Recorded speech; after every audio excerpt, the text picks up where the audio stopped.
So my kid just comes in and says, "Dad, I know you were recording, and I know sometimes you get angry when you're recording, so I'm gonna give you a good luck hug and kiss." Welcome back, guys. I haven't been posting a lot because I've been really focusing on eBay and it's paying off. But I wanted to make a video today about really more for myself than anything. I wanted to kind of celebrate and remember this flip. It is my single best flip on eBay yet. So, all right, so I won't drag it out. Yes, the item that I flipped for the bulk of the money that this video is about was my first real grail item, at least of this level. And well, let's see it now. I probably should have brought it in here first.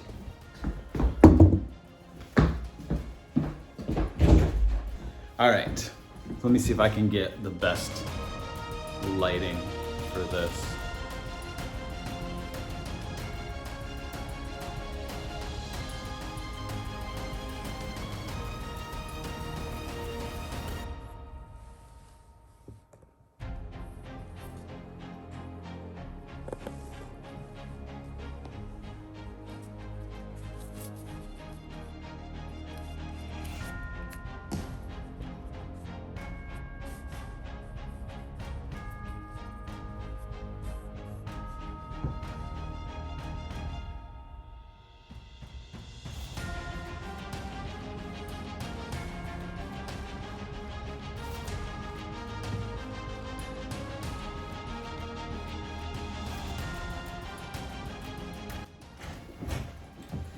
So I was going to do kind of like this screen capture and show, the time that I posted it on Facebook and Instagram, and then I was gonna kind of do like this little montage to show some of the information from like the negotiations and selling, but it just didn't work out.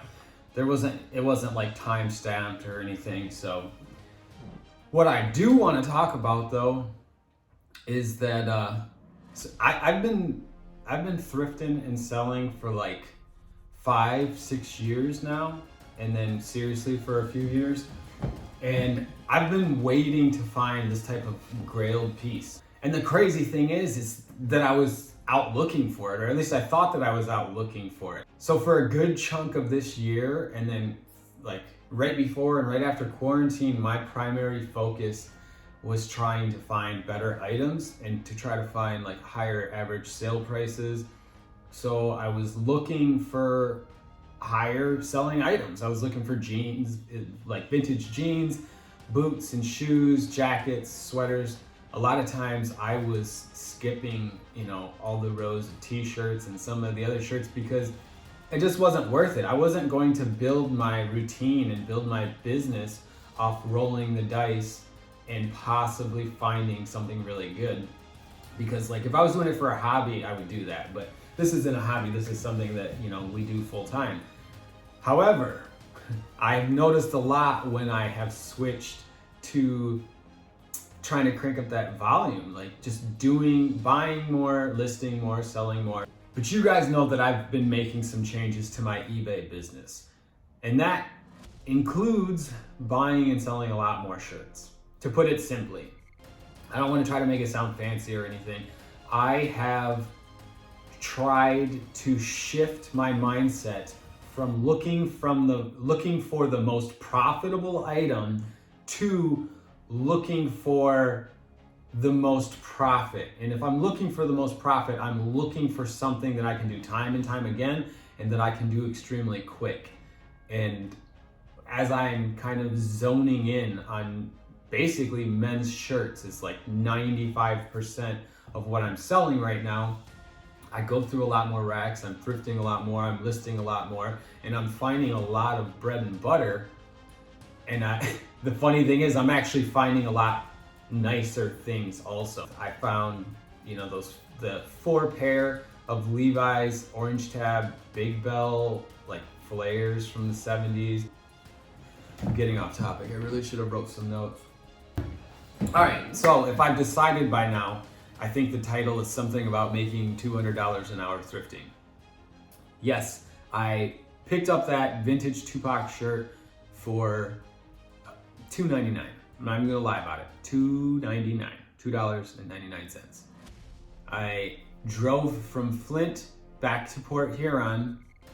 My wife started taking pictures while I was having some lunch, and then I started listing, and it was probably like the 10th listing that I did, and after I listed it, I couldn't get through any more listings without the offers and emails coming in. Now, I priced it higher than any of the solds of this t-shirt that I saw. There was one that sold for like $625 and one for like $725. And I really do think that mine was in better shape. However, I am not the type of person that is trying to get every dollar out of an item, and I'm fine with that.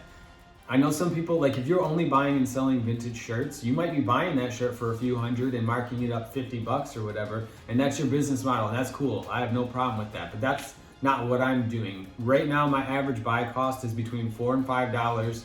So I bought that shirt for $2.99, and I ended up selling it for $6.50 within like 10 minutes of listing it.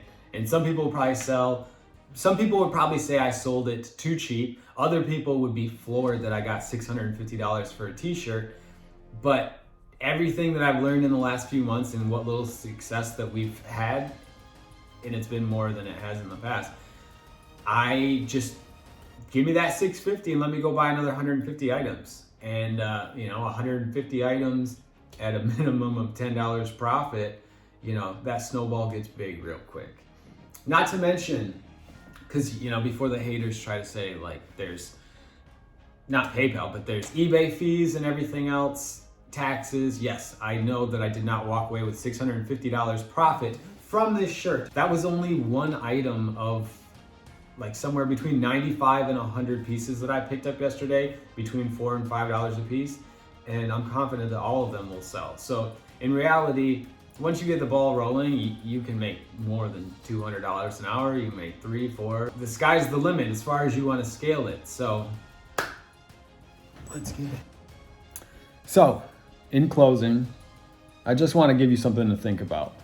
Instead of looking for the most profitable item every time you go thrifting, because that's really like a treasure hunt or gambling or a lotto, you can't guarantee that item will be there. Look at what you can actually scale. Look for what you can find easily at a lot of places, and then figure out how much of that you need to sell to make as much money as you need. And good luck, man. By the way, that's my plant. That's old. That's my Ron Swanson t-shirt. See ya.